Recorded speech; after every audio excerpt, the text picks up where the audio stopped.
Bienvenidas y bienvenidos a esta exploración profunda. Hoy, nos metemos de lleno a un tema clave en salud, ¿no? Y súper importante en fisio, el primer contacto con el paciente, pero visto desde la higiene y la seguridad. Tenemos aquí transcripciones de clase, normativas, material interesante. La idea es, bueno, ir más allá de lo obvio.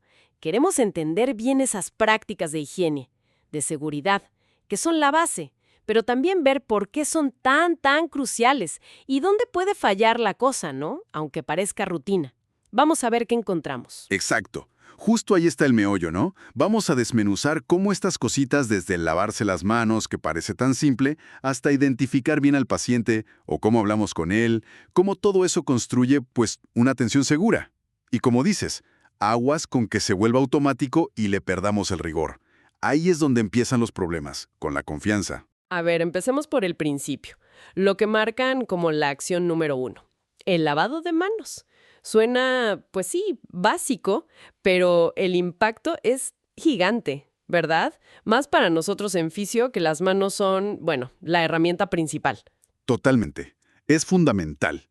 Las fuentes son clarísimas. Es la medida, digamos, más efectiva para cortar la transmisión de patógenos, de bichos. Y ojo, no solo los que vienen de heridas feas. La piel, aunque se vea sana, suelta escamitas microscópicas, ¿sabes? Y esas llevan microbios y contaminan, pues todo. La ropa, las sábanas, los muebles, todo. El chiste del lavado es quitar esa flora transitoria, los microbios que agarramos por ahí, para no andar contagiando. Y mencionan dos técnicas principales, ¿no? De la OMS. No vamos a recitar los 11 pasos, pero ¿cuál es la diferencia clave? ¿Cuándo una y cuándo la otra? Exacto, lo importante es el concepto. A ver, el lavado con agua y jabón, que te tardas, no sé, 40 a 60 segundos. Ese es el bueno cuando tienes las manos visiblemente sucias, o después de ir al baño, obvio. Es mojar, poner suficiente jabón y tallar. Tallar bien por todos lados. Palmas, dorsos, entre los dedos, los pulgares, las puntitas. Luego enjuagar y secar con toalla de papel, y con esa misma toalla cerrar la llave. La clave es la fricción, que no quede ni un rincón sin tallar. Y la opción rápida, el gel. Ajá, la higiene con alcohol gel, esa es más rápida, 20-30 segundos. Y es perfecta para cuando las manos no se ven sucias. Por ejemplo, entre un paciente y otro, o si tocaste algo cerca del paciente. Te pones suficiente gel, tallas igual, por todos lados, hasta que se sequen. Es súper importante tenerlo a la mano, sobre todo si se va el agua o algo así.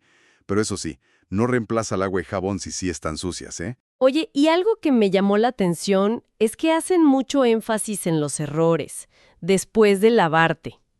Cosas que tiran todo el esfuerzo a la basura. Claro, es que ahí se rompe la cadena. No sirve de nada lavarte perfecto si luego te secas en tu Filipina que chance ya está contaminada. O si al sacar la toallita de papel del despachador ya tocaste la que sigue y la contaminaste. Son esos detallitos, ¿sabes? Que en la prisa se nos van, pero adiós higiene. La idea es mantenerlas limpias hasta el siguiente contacto. Bueno, y además de las manos están las barreras. Cubrebocas, guantes, batas. ¿Cuál es el principio general ahí, según esto? El principio es doble, mira. Protegerte tú, como profesional, y evitar la contaminación cruzada, o sea, no llevarle los bichos de un paciente a otro o de un lugar sucio a uno limpio. Y algo que recalcan mucho, casi todo esto es desechable, de un solo uso o para un solo paciente. No es para andar con los mismos guantes todo el día, hay que cambiarlos cuando toca, es parte de la estrategia. No podemos ser nosotros el taxi de los microbios. Ok. Pasemos a otro punto que marcan como crítico. Una solución clave de la OMS. Identificar bien al paciente. Suena tan lógico, pero parece que los errores sí pasan. Y seguido. Y las consecuencias pueden ser, bueno, terribles. Por eso las reglas son tan específicas. La de oro, usar mínimo 2 datos únicos del paciente. Lo más común y lo que se recomienda es nombre completo y fecha de nacimiento. Y preguntarle directo al paciente, si se puede. ¿Es usted fulano de tal, nacido el día tal? ¿Y qué es lo que de plano no hay que hacer? Nunca, pero nunca, fiarse solo del número de cuarto o de cama. Ahí sí son súper enfáticos. Los pacientes se mueven, cambian de cama. Esa info no es fija. Tampoco ver el brazalete y ya. Hay que checar activamente con el paciente o un familiar. Y esto antes de cualquier cosa. Un tratamiento, un ejercicio, un medicamento. Aunque sea lo de siempre. Y para el registro, para el expediente, ¿qué datos sí o sí tienen que estar? A ver, listan nombres y apellidos completos, tal cual. Tipo y número de identificación oficial, ya sea INE, pasaporte, sexo, fecha de nacimiento completa, la edad, dónde vive normalmente y un teléfono de emergencia. Y hacen hincapié en que sea un número que sí contesten, ¿eh? De alguien localizable. Mencionan una anécdota de un error en el tipo de sangre en una licencia. Uf, te pone a pensar el peligro real, ¿no? Exacto. Imagínate una emergencia y te basas en un dato mal de una credencial para una transfusión. No, bueno, es un recordatorio fuerte de que poner bien los datos, sobre todo si es a mano, no es trámite nomás. Es seguridad pura. Hay que estar bien concentrados. Ahora, cambiemos un poquito de tema, pero sigue conectado. Le dan mucha importancia también a la comunicación efectiva como acción de seguridad. ¿Cómo se liga algo que parece más habilidad social con evitar daños? Es que la comunicación es una herramienta de seguridad y bien poderosa.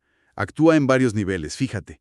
Primero, ayuda a que las decisiones se tomen juntos, paciente y profesional. Si el paciente entiende y está de acuerdo, coopera más y salen mejor las cosas. Segundo, crea confianza, que es la base de todo. Y tercero, y quizá lo más directo para la seguridad, evita malentendidos que pueden llevar a errores feos. Como el ejemplo que ponen del treito entre el reposo absoluto que dice el médico y la movilización temprana que necesita el fisio. Justo eso, una comunicación clara, con respeto, a tiempo, entre todos los del equipo y con el paciente y su familia, claro. Es vital para resolver esas broncas y que se haga lo mejor y más seguro para el paciente. Destacan elementos como ser auténtico, no echar mentiras sobre qué esperar, sobre el dolor, pero tampoco ser fatalista. El respeto, ver al paciente como persona, no juzgarlo ni en pensamiento, y la escucha activa, que no es nomás oír, es entender qué le preocupa, leer entre líneas. También hablan de ser claros, no usar tanta jerga. Sí, hacerse entender, usar palabras sencillas que el paciente comprenda, evitar los tecnicismos que asustan o confunden, tener una actitud positiva, dar la información necesaria, ni de más ni de menos. Se trata de que el paciente tenga las herramientas para participar en su cuidado. Y saber contestar preguntas difíciles, como el clásico ¿me va a doler? Ahí entra la autenticidad con empatía. La respuesta tiene que ser honesta, pero ponerla en contexto. Chance decir, mira, puede que sientas un poco de molestia con este ejercicio, pero es importante para que te recuperes. Vamos a estar al pendiente, tú me dices si es mucho. Es un balance, ¿sabes? Requiere tacto, pero es básico para la confianza y la seguridad. Hablemos ahora de cuando las cosas, pues no salen bien. Le dedican bastante a los riesgos que hay en la atención, empezando por las infecciones asociadas a la atención de la salud, las famosas IAS. O infecciones nosocomiales, ¿sí? Son las que el paciente agarra mientras lo están atendiendo en el hospital, la clínica, el consultorio. Y que no traía ni se le estaba cocinando cuando llegó. Ya dijimos que lavarse las manos es clave para prevenirlas, pero no es lo único. Mencionan también el entorno, los materiales. Exacto. ¿Qué materiales usas importa? Por ejemplo, en fisio, las camillas que sean lisas, que no absorban líquidos, fáciles de limpiar entre paciente y paciente. Eso es crucial. Evitar equipos con ranuritas donde se junte la mugre o la humedad. Y limpiar todo el tiempo. Cambiar sábanas, desinfectar electrodos, ultrasonidos, todo lo que toque al paciente. Ponen el ejemplo de algo tan simple como el complecero. Si no lo limpias seguido, el agua estancada o el sarro se vuelven un criadero de bacterias. Y luego tienen esos eventos inesperados que clasifican en tres: evento centinela, evento adverso y cuasi falla. ¿Podemos explicar qué es cada uno y por qué separarlos? Claro, el evento centinela es el más gacho, el más grave. Es un incidente que no te esperabas, que causa la muerte del paciente, o un daño físico o psicológico muy serio, permanente, y que no tiene que ver con cómo iba su enfermedad. Piensa en operar la pierna equivocada, un error de medicamento que mata a alguien, o que un paciente se suicide en el hospital.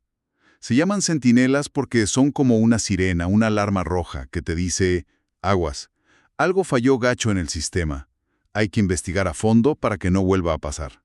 Hacen una aclaración importante ahí. Si algo pasa por negligencia obvia, como el caso que mencionan de una cirugía estética riesgosa en una menor en un lugar inadecuado, eso no sería técnicamente centinela, sino mala praxis directa, ¿cierto? Sí, es una diferencia importante. El centinela se enfoca más en fallas del sistema que no veías venir, en un proceso que se suponía seguro. La negligencia clara es otra cosa, legal y ética. Ahora, el evento adverso es cualquier daño, sin querer, que le causas al paciente por la atención médica, o por no dársela, y no por su enfermedad base. Puede ser desde una alergia rara a un medicamento bien recetado, hasta que el paciente se caiga y se fracture, o una quemadura con un aparato de fisio mal puesto. ¿Y la cuasifalla? Suenan menos grave, pero ¿por qué importa? La cuasifalla, o casi accidente, es un error o una falla que pudo haber causado daño, pero no lo hizo, ya sea por pura suerte o porque alguien se dio cuenta a tiempo. Por ejemplo, si la enfermera cacha que le iban a dar al paciente una medicina a la que es alérgico, justo antes de ponérsela, o el ejemplo del paciente de fisio que no hace los ejercicios en casa, eso podría retrasar su recuperación, aunque no le haga daño ahorita. Las cuasifallas son oro molido, porque son alertas gratis. Nos dicen dónde está débil el sistema antes de que pase un evento adverso o centinela de verdad.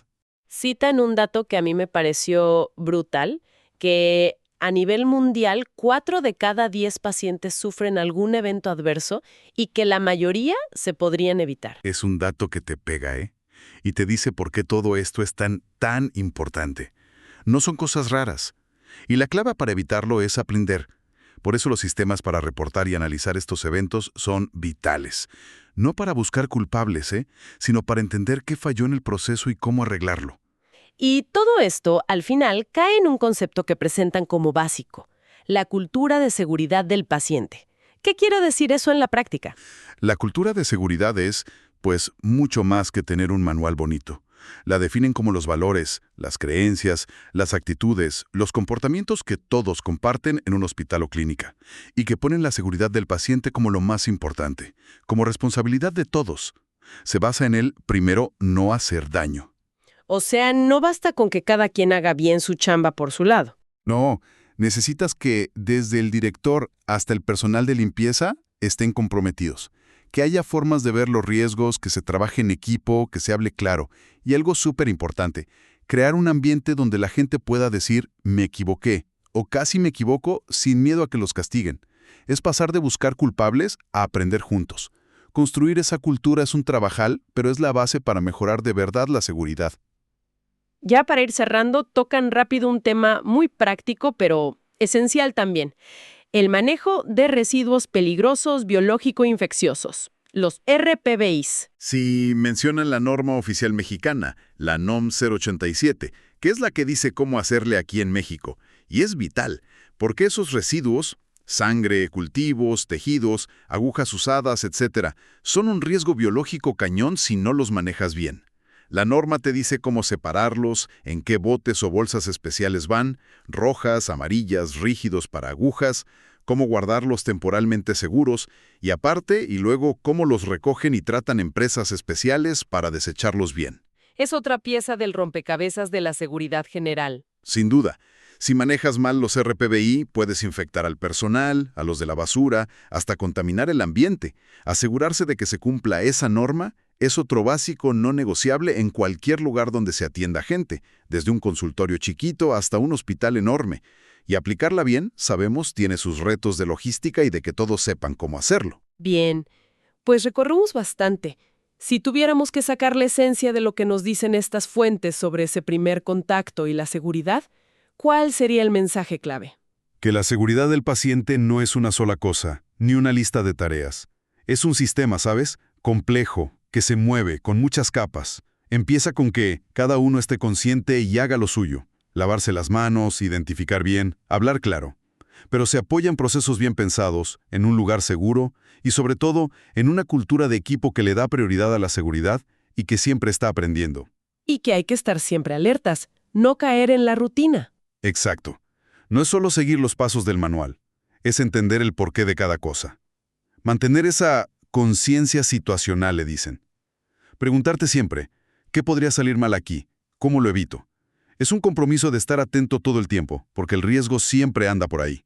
Y esto me deja pensando en algo que, bueno, quizá va un poquito más allá de lo que dicen tal cual las fuentes, pero que sale de aquí. Toda esta exigencia de cuidar cada detalle, la carga mental de evitar errores, el peso emocional cuando algo pasa aunque hiciste todo. ¿Cómo le pega eso a largo plazo a la propia salud mental, al bienestar del profesional que se dedica a cuidar a otros con esta presión constante por la seguridad? Híjole, es una reflexión pendiente y bien importante, me parece.